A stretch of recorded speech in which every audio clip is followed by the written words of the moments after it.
और वीरेन जी इस बात के लिए भी आलोचक की भूमिका में मैं देखता हूँ कि वीरेन जी जिन किताबों को पढ़ के उनमें से जो अर्थ निकालते हैं, जो हमारे जैसों को पढ़ने के बाद भी समझ में नहीं आते हैं, तो इसका अर्थ है कि ये बिटवीन द लाइन्स पढ़ने में सिद्धहस्त है।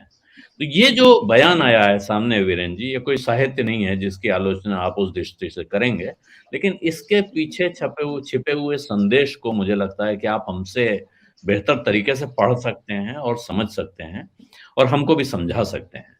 तो क्या है कंगना रनौत के इस बयान का क्या महत्व है और इसके साथ आपको क्या लगता है, आप भी ये मानते हैं कि उनका अपना स्टैंड अलोन एक लूज कैनन का बयान है या एक व्यवस्था का हिस्सा है, उनका मास्टरमाइंड कोई और है?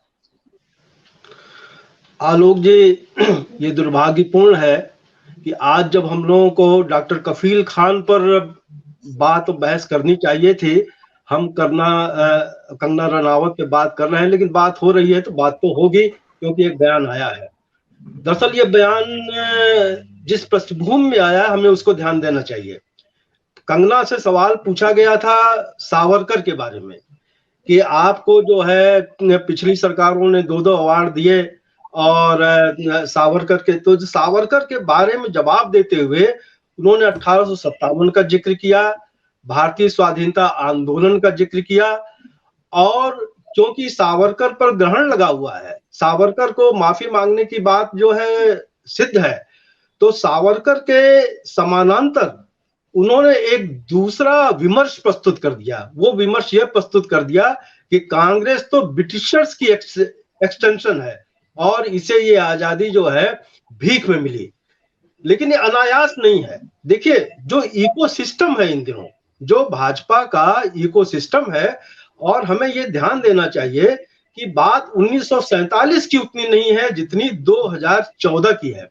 जैसा कि अभी आशुतोष जी ने कहा कि 1947 की आजादी को लेकर के सवाल किए जाते रहे, उठाए जाते रहे। अली सरदार जाफरी ने नज्म ही लिखी थी, कौन आजाद हुआ किसके माथे से गुलामी की स्याही छूटी।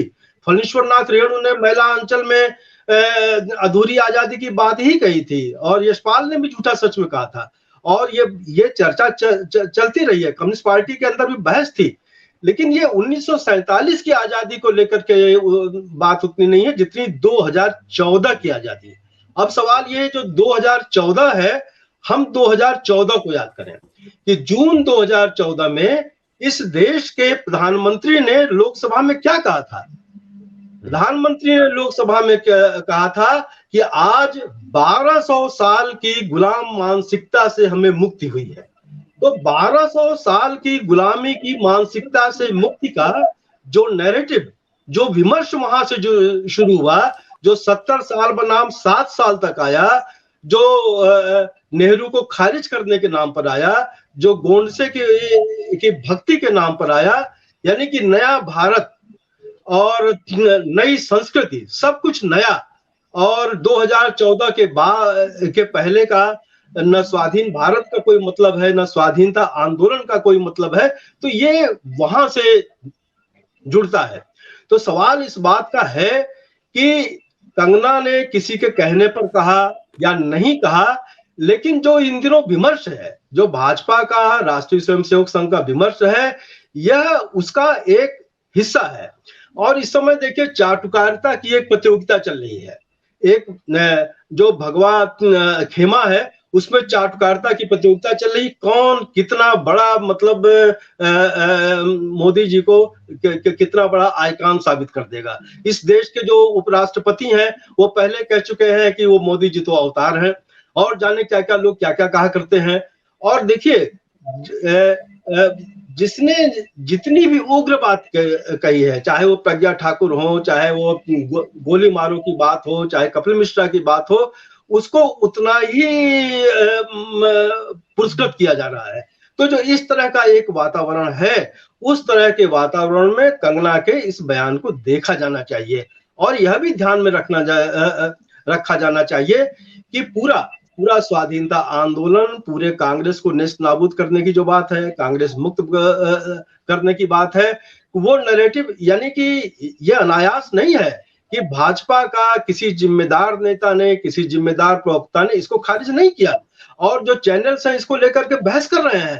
तो एक नया नैरेटिव यानी कि जो चीजें जो इस समाज की, इस देश की, इस वक्त की जो मुख्य समस्याएं थी, जो मुख्य मुद्दे थे, वो दरकिनार हो गए। और एक जिसे कहा जाए कि जिस मुद्दे पर केंद्रित करना चाहता है ये सत्ता प्रतिष्ठान, उस मुद्दे पर ये बहस केंद्रित हो गई है। और कंगना रनावत जो है खुले आम तरीके से, आज से नहीं, ये कोई पहला ऑफ द कफ रिमार्क नहीं है, वो लगातार इस तरह के बयान देती रही है। तो उसको मैं उस पद्धति का हिस्सा मानता हूं। भले ही ये हो कि उनसे हमारे पास कोई प्रमाण इस बात का नहीं है कि उनसे ये कहा गया हो कि ये नैरेटिव लगाए, लेकिन अगर पूरा बयान को आप देखें तो पूरा बयान उन्हें विस्तार के साथ उन्होंने कांग्रेस के स्वाधीनता आंदोलन के नेतृत्व को, गांधी के और नेहरू के नेतृत्व को, इन सबको खारिज किया है। और उनके शब्द हैं कि कांग्रेस ब्रिटिशर्स का एक्सटेंशन है। तो अब तो सवाल यह है कि सावरकर के बारे में जो बात कही जा रही थी, उन्होंने पलटकर कांग्रेस के बारे में कह दिया। तो एक उन्होंने प्रतिविमर्श, और प्रतिविमर्श भी नहीं, आरएसएस के विमर्श को केंद्रीयता प्रदान कर रही है। और जो भगवा लॉबी है, उस भगवा लॉबी को ये सब बहुत सुखद है, बहुत अच्छा लग रहा है और ये उसके अनुकूल है। इसलिए मैं समझता हूं कि ये सारी जो बहस है, ये बहस जो है एक पूरा, एक जो इस समय का एक मोदित्व है, और उस मोदी को लेकर के जो एक चाटुकारिता का भाव है, उस चाटुकारिता के भाव का हिस्सा है। आलोक जी, कंगना के बयान पर बात होनी चाहिए और हम लोग कर ही रहे हैं। दरअसल संपूर्णता में मुझे वो बयान बार बार आकृष्ट कर रहा है कि उसमें देखिए सेकुलर पर भी हमला किया गया है, लिबरल पर भी हमला किया गया है। तो वो स्वाधीनता आंदोलन पे सेकुलर को, लिबरल को और कांग्रेस को, यानी कि एक पूरी जो मुहिम थी, और जो आज का, यानी कि जो भाजपा के समानांतर जो राजनीतिक शक्तियां हैं, जो राजनीतिक विचारधारा है, उस पूरी विचारधारा को उन्होंने प्रत्यक्ष रूप से कटघरे में खड़ा किया है। तो इसलिए मैं मानता हूं कि वो जो सत्ता तंत्र है, उस सत्ता तंत्र का जो इकोसिस्टम है, उस इकोसिस्टम का हिस्सा बनकर के कंगना ने ये बयान दिया है। इसलिए इस बयान के कंटेंट्स पे बात की जानी चाहिए।